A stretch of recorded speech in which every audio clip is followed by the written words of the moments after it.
Hello friends. कैसे हैं आप सब। उम्मीद करता हूं कि आपकी पढ़ाई ठीक चल रही होगी और सभी कुशल मंगल होंगे। आज का हमारा टॉपिक है मानवाधिकारों का सार्वभौम घोषणा पत्र 1948। ठीक है, तो ये टॉपिक पर हम आज डिस्कस करेंगे कि जो संयुक्त राष्ट्र संघ है उसने ये जो घोषणा पत्र बनाया है 1948 वाला, ये क्या चीज है और इसमें कौन कौन से प्रावधान किए गए हैं। ठीक है, तो चलो शुरू करते हैं। मानवाधिकारों का सार्वभौम घोषणा पत्र आधुनिक विश्व इतिहास का एक क्रांतिकारी दस्तावेज है, जिसे संयुक्त राष्ट्र महासभा यानी UNGA, United Nations general assembly ने 10 दिसंबर 1948 को पेरिस में अंगीकार किया था। ठीक है, देखो वस्तुतः द्वितीय विश्व युद्ध के दौरान, यानी जो 1939 से 45 के बीच में हुआ था, उस दौरान कुछ भीषण नरसंहार हुए थे, है ना। और कुछ अमानवीय अत्याचार हुए थे, तो उनकी पुनरावृत्ति को रोकने के लिए इसे वैश्विक सर्वसम्मति से निर्मित किया गया था। ठीक है, क्या नाम है इसका? मानवाधिकारों का सार्वभौम घोषणा पत्र 1948। ठीक है, और ये कब अंगीकार किया गया है? पेरिस में संयुक्त राष्ट्र महासभा द्वारा 10 दिसंबर 1948 को। और इसी के उपलक्ष्य में हर साल 10 दिसंबर को अंतर्राष्ट्रीय मानवाधिकार दिवस भी मनाया जाता है। ठीक है, अब देखो इस घोषणा पत्र की रचना के पीछे मुख्य उद्देश्य एक ऐसी दुनिया का निर्माण करना था जहां भय और अभाव से मुक्ति मिले। ठीक है, इसमें कुल 30 अनुच्छेद शामिल हैं जो मनुष्य के नागरिक, राजनीतिक, सामाजिक, आर्थिक और सांस्कृतिक अधिकारों को विस्तार से परिभाषित कर उन्हें सुरक्षा प्रदान करते हैं। कहने का मतलब है कि इस घोषणा पत्र के आधार पर कुल 30 अनुच्छेदों की रचना की गई है, या कुल 30 अनुच्छेद बनाए गए हैं, जो कि मनुष्य के नागरिक, राजनीतिक, आर्थिक, सामाजिक और सांस्कृतिक अधिकारों से संबंधित है। ठीक है, इसी आधार पर इसको मानवाधिकार का दर्जा भी दिया गया है ना, क्योंकि ये मानवाधिकारों से संबंधित ही है। ठीक है, अब देखो ऐतिहासिक दृष्टि से यह दस्तावेज प्राकृतिक अधिकारों के सिद्धांत पर आधारित है। प्राकृतिक अधिकार मतलब जो कि हमें प्रकृति द्वारा प्रदत्त है ना। यह मानता है कि मानवाधिकार किसी राज्य या सत्ता द्वारा दिए गए उपहार नहीं है, बल्कि ये मनुष्य को मनुष्य होने के नाते जन्म से ही प्राप्त होते हैं और इन्हें किसी भी स्थिति में छीना नहीं जा सकता, किसी भी सरकार द्वारा, किसी भी व्यक्ति द्वारा या किसी भी सत्ता द्वारा, है ना। बल्कि सरकार का दायित्व है कि इनकी रक्षा की जाए। ठीक है, इस घोषणा पत्र की प्रस्तावना में ये चीज स्पष्ट किया गया है कि दुनिया में स्वतंत्रता, न्याय और शांति का आधार मानव परिवार के सभी सदस्यों की अंतर्निहित गरिमा को स्वीकार करना है। यदि इन अधिकारों को कानूनी संरक्षण नहीं मिला तो मनुष्य जो है विद्रोह करने के लिए फिर विवश हो जाता है। कहने का मतलब है कि ये जो घोषणा पत्र है, इसकी जो प्रस्तावना है ना, उसमें ये चीज स्पष्ट की गई है कि पूरे विश्व में स्वतंत्रता, न्याय और शांति का जो आधार है उसको बनाए रखने के लिए सभी सदस्य देशों को अ, इसको फॉलो करना होगा। ठीक है, और यदि लोगों को इन अधिकारों का कानूनी संरक्षण नहीं मिला तो फिर ये जो लोग हैं ये विद्रोह करने के लिए विवश हो जाएंगे, है ना। तो इसलिए हर देश की सरकार का दायित्व है कि वो इन अधिकारों का संरक्षण करें। ठीक है, अब इस घोषणा पत्र के अनुच्छेद 1 के अनुसार, मतलब जो अनुच्छेद 1 है उसमें लिखा गया है कि संसार के सभी मनुष्य जन्म से स्वतंत्र हैं और सम्मान एवं अधिकारों के मामले में पूरी तरह समान है। मतलब जो अनुच्छेद 1 है वो क्या कह रहा है कि संसार के सभी मनुष्य जन्म से स्वतंत्र हैं और सम्मान एवं अधिकारों के मामले में पूरी तरह समान है। प्रकृति ने सबको तर्क और विवेक की शक्ति दी है, इसलिए सामाजिक जीवन में सबको एक दूसरे के प्रति बंधुत्व का व्यवहार करना चाहिए। मतलब कैसा व्यवहार करना चाहिए? सभी में एक दूसरे के प्रति भाईचारे की भावना होनी चाहिए।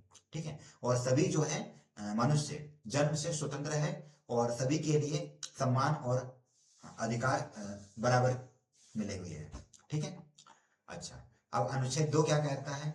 अनुच्छेद 2 के अनुसार भेदभाव की समाप्ति का वैश्विक संकल्प के बारे में चर्चा मिलती है। यह स्पष्ट करता है कि इस घोषणा पत्र में जो भी अधिकार है वह प्रत्येक व्यक्ति को प्राप्त होंगे, चाहे उसकी जाति, रंग, लिंग, भाषा, धर्म, राजनीतिक विचारधारा, राष्ट्रीयता, संपत्ति या जन्म का स्थान कुछ भी क्यों न हो। कहने का मतलब है ना कि जो अनुच्छेद 2 है वो भेदभाव की समाप्ति के बारे में है।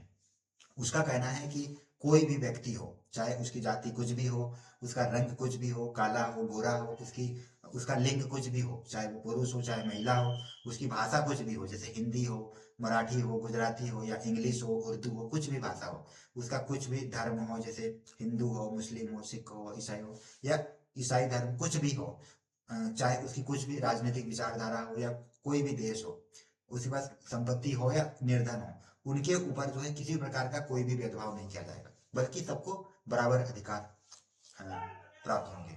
ठीक है। अच्छा, इसी प्रकार है ना अनुच्छेद 3 जो है जीवन का अधिकार, व्यक्तिगत स्वतंत्रता और सुरक्षा का अधिकार की बात करता है। इसके अनुसार यह किसी भी सभ्य समाज की प्राथमिक शर्त है। ठीक है। इसके बिना अन्य सभी अधिकार जो है अर्थहीन हो जाते हैं, क्योंकि यह व्यक्ति के भौतिक अस्तित्व और उसकी देह की सुरक्षा सुनिश्चित करता है। ठीक है। कहने का मतलब है कि जो अनुच्छेद 3 है वो जीवन का अधिकार और व्यक्ति की स्वतंत्रता और सुरक्षा के बारे में चर्चा करता है। ठीक है। यदि ये सब चीजें होंगी ना तो इससे क्या होगा कि उसकी जो सुरक्षा है वो सुनिश्चित होगी। ठीक है। अब अनुच्छेद 4 द्वारा दासता और गुलामी का पूर्ण निषेध किया गया। दासता मतलब गुलामी एक प्रकार से, है ना। मतलब उसको जो है एक प्रकार से आप नौकर की तरह उसके साथ व्यवहार नहीं कर सकते, बल्कि उसके साथ एक मानवीय व्यवहार किया जाएगा। ठीक है। इतिहास में सदियों तक चली दास प्रथा को अमानवीय घोषित करते हुए यह अनुच्छेद स्पष्ट करता है कि किसी भी व्यक्ति को गुलाम बनाकर नहीं रखा जा सकता और दास व्यापार कानूनन अपराध माना जाएगा। ठीक है।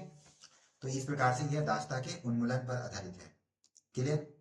चलो, अब हम अनुच्छेद 5 की बात करते हैं। तो देखो अनुच्छेद 5 जो है शारीरिक और मानसिक यातना के विरुद्ध सुरक्षा प्रदान करता है ना। शारीरिक और मानसिक यातना मतलब उसको किसी प्रकार से यदि टॉर्चर किया जा रहा है तो उसके विरुद्ध ना सुरक्षा प्रदान करने का काम जो है अनुच्छेद 5 का है। इसके अनुसार किसी भी व्यक्ति को क्रूर, अमानवीय या अपमानजनक व्यवहार और दंड का पात्र नहीं बनाया जाएगा। ठीक है। यह अंतर्राष्ट्रीय स्तर पर कैदियों और बंदियों के मानवीय अधिकारों की भी रक्षा करता है ना। तो कहने का मतलब ये एक प्रकार से शारीरिक और मानसिक यातना के विरुद्ध सुरक्षा प्रदान करता है। कौन? अनुच्छेद 5, है ना। और अनुच्छेद 4 किसे संबंधित था? ये दासता और गुलामी का पूर्ण निषेध करता है। ठीक है।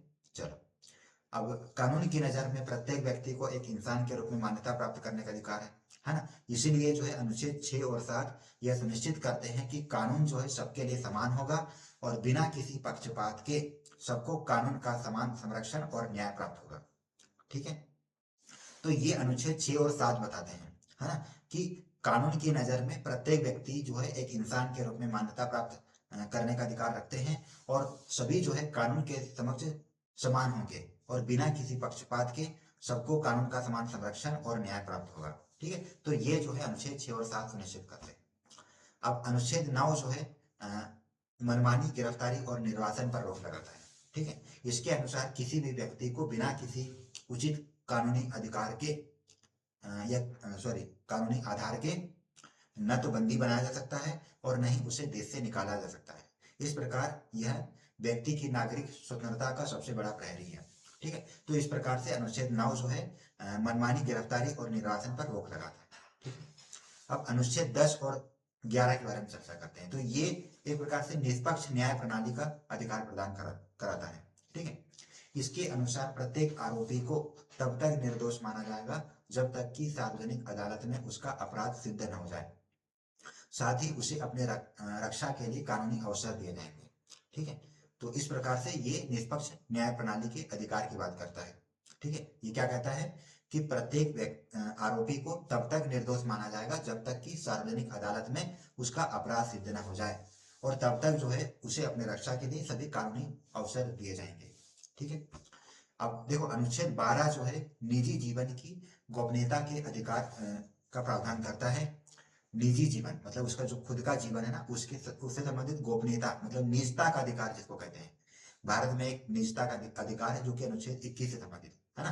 तो संयुक्त राष्ट्र संघ का जो मानवाधिकार का सार्वभौम घोषणा पत्र है, उसमें अनुच्छेद 12 जो है निजी जीवन की गोपनीयता के अधिकार से संबंधित है। इसके अनुसार किसी भी व्यक्ति के परिवार में कोई भी सत्ता अनुचित हस्तक्षेप नहीं कर सकती। इस प्रकार समाज में व्यक्ति के सम्मान और उसकी प्रतिष्ठा पर होने वाले हमलों से सुरक्षा देना जो है राज्य का कर्तव्य है। तो ये जो है संयुक्त राष्ट्र संघ के घोषणा पत्र में प्रावधान रखता है। ठीक है, निजता का अधिकार है एक प्रकार से। ठीक है, अनुच्छेद 12 याद रखना। अब अनुच्छेद 13 जो है व्यक्ति को अपने देश की सीमाओं के भीतर कहीं भी आने जाने और बसने की आजादी देता है।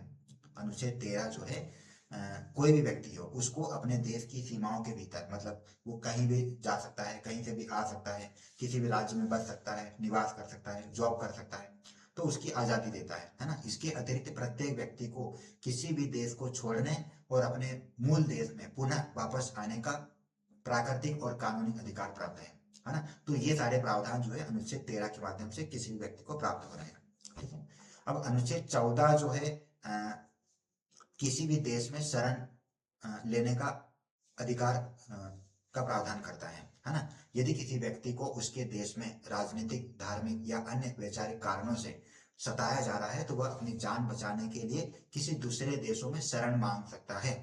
यह एक प्रकार से मानवीय प्रावधान है, महान मानवीय प्रावधान है ना। जैसे उदाहरण के तौर पर हमारे यहाँ शेख हसीना जो कि बांग्लादेश की प्रधानमंत्री थी, उसको कानूनी संरक्षण प्रदान किया गया है, उसको शरणार्थी के तौर पर सहारा दिया गया है भारत सरकार द्वारा। तो ये समझो कि उसी अनुच्छेद के माध्यम से उसको सुरक्षा प्रदान की गई है। ठीक है, चलिए आगे बढ़े। अब अनुच्छेद 15 के तहत राष्ट्रीयता का अधिकार सुनिश्चित किया गया है ना। इसके अनुसार प्रत्येक मनुष्य को किसी न किसी राष्ट्र का नागरिक होने का हक है और किसी भी व्यक्ति को मनमाने ढंग से उसकी नागरिकता से वंचित नहीं किया जा सकता और न ही उसे नागरिकता बदलने से रोका जा सकता है। ठीक है, कहने का मतलब है कि अनुच्छेद 15 जो है उसे कोई ना कोई राष्ट्रीयता का अधिकार सुनिश्चित करता है ना।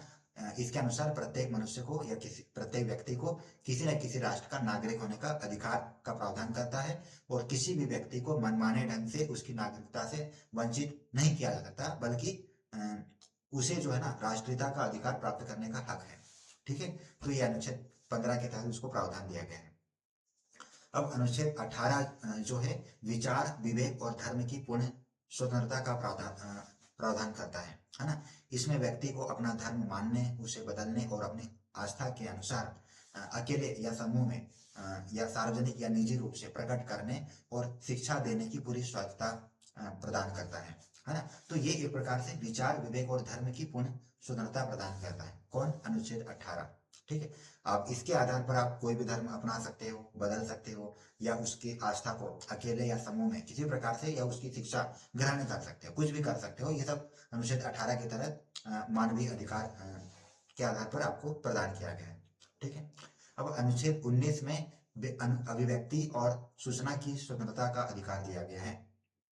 इसके अनुसार प्रत्येक व्यक्ति को बिना किसी बाहरी हस्तक्षेप के अपनी राय रखने और किसी भी माध्यम से जानकारी खोजने, प्राप्त करने और उसे दूसरों तक पहुंचाने की पूरी आजादी है। अब हमारे देश में भी प्रेस की स्वतंत्रता है, सूचना का अधिकार है, तो बहुत सारे कानूनी अधिकार बनाए गए हैं, तो उसके लिए सब अलग अलग अनुच्छेद वगैरह है। ठीक इसी प्रकार से संयुक्त राष्ट्र संघ का जो मानवाधिकार संबंधी जो सार्वभौम घोषणा पत्र है, जो कि 1948 में बनाया गया था, 10 दिसंबर 1948 को, तो उसमें भी इस तरह के बहुत सारे अनुच्छेद वगैरह बनाए गए थे। टोटल 30 है, तो उसमें जो अनुच्छेद 19 है ना। अब सोचो कि हमारे भारत में भी मुझे लगता है कि जो अनुच्छेद 19 है वो अभिव्यक्ति की स्वतंत्रता से संबंधित है, जो कि 1948 में आया था ना।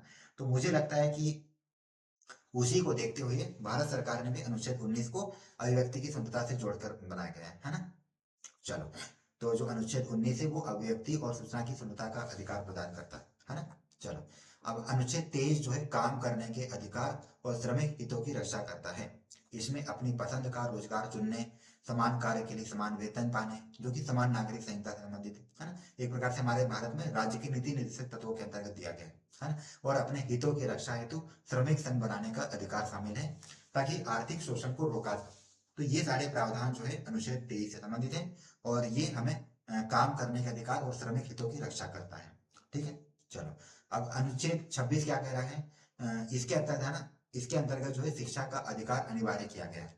मतलब शिक्षा ऐसी होनी चाहिए जो मानव व्यक्तित्व का पूर्ण विकास करे और मूल अधिकारों के प्रति सम्मान बढ़ाए। इस प्रकार यह विश्व शांति और विभिन्न राष्ट्रों एवं जातियों के बीच मित्रता को बढ़ावा देने का एक माध्यम है। तो इस प्रकार से ये बहुत सारे अधिनियम वगैरह है, टोटल 30 है ना। तो इसके माध्यम से मानवाधिकार का विकास किया गया है और हर व्यक्ति के जीवन से संबंधित जो भी अधिकार है उनकी रक्षा की गई है। ठीक है, तो आपने ये सब अधिकारों के बारे में सुना होगा या मैंने आपके सामने चर्चा की है, तो आपको अच्छा लगा होगा कि संयुक्त राष्ट्र संघ द्वारा जो मानवाधिकारों का जो सार्वभौम घोषणा पत्र है जो कि 1948 में लागू किया गया था, इसके तहत हमें ये सब अधिकार प्राप्त है। तो ये हमारे अपने खुद के अधिकार है ना। तो इसके तहत जो है हम सरकार के खिलाफ कार्रवाई कर सकते हैं या शांतिपूर्ण धरना प्रदर्शन भी कर सकते हैं यदि हमारे किसी भी अधिकार का उल्लंघन हो रहा होता है ना। चलिए अब मिलते हैं हम नेक्स्ट क्लास में। Thank you.